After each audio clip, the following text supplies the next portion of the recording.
আসলো? প্রত্যয় বলতে গেলে এই রাকসুতে আমরা যখন আসি বা ছাত্র সংসদ দেখি, তখন আমাদের মনে পড়ে আদর্শ ছাত্র নেতা কেমন হইতে পারে। রাকসুর ভিপি ছিলেন সর্বশেষ রুহুল কবির রিজভী আহমেদ। তাকে দেখে আমাদের জাতীয় অধ্যাপক হয়েছে কয়েকদিন আগে ডক্টর মাহবুবুল্লাহ স্যার, উনি বলেছেন এখনো যে রিজভীর মতো এত ভালো ছেলে রাজনীতি করে এরকম আমি দেখি নাই।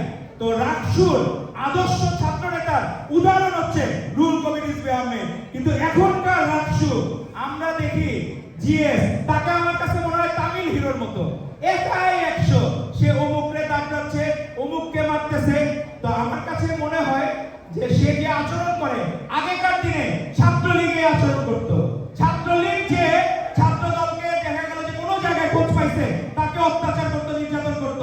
রাষ্ট্র কি আপনাকে আওয়ামী লীগ লিডারের ছাত্রলীগ লিডারের কি দায়িত্ব দিয়েছে, নাকি আপনাকে দায়িত্ব দিয়েছে ছাত্রদের অধিকারের পক্ষে কথা বলার জন্য? আপনাদের আমার মনে হয় সালাউদ্দিন আহমেদের ছাত্র দলের কাছ থেকে রাজনীতি শেখা উচিত। ছাত্র দল ভদ্রদের সংগঠন। আজকে আমরা কখনো এরকম দেখি নাই সে লাঠি হাতে একজনকে মারতে যাচ্ছে। এখন যদি কেউ কোনো মামলার আসামি হয়, ফৌজদারি মামলার, তাকে আপনি ধরে দেন, অ্যারেস্ট করে দেন, সমস্যা নাই। কিন্তু আপনাকে রাষ্ট্র নিজের হাতে আইন তুলে নেওয়ার কোনো দায়িত্ব রাষ্ট্র আপনাকে দেয় না।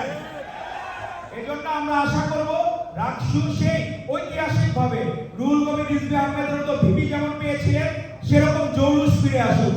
তাহলে আমাদের 24-এর গণ অভ্যুত্থানের প্রত্যয় ঠিক থাকবে এবং আমরা দৃঢ়ভাবে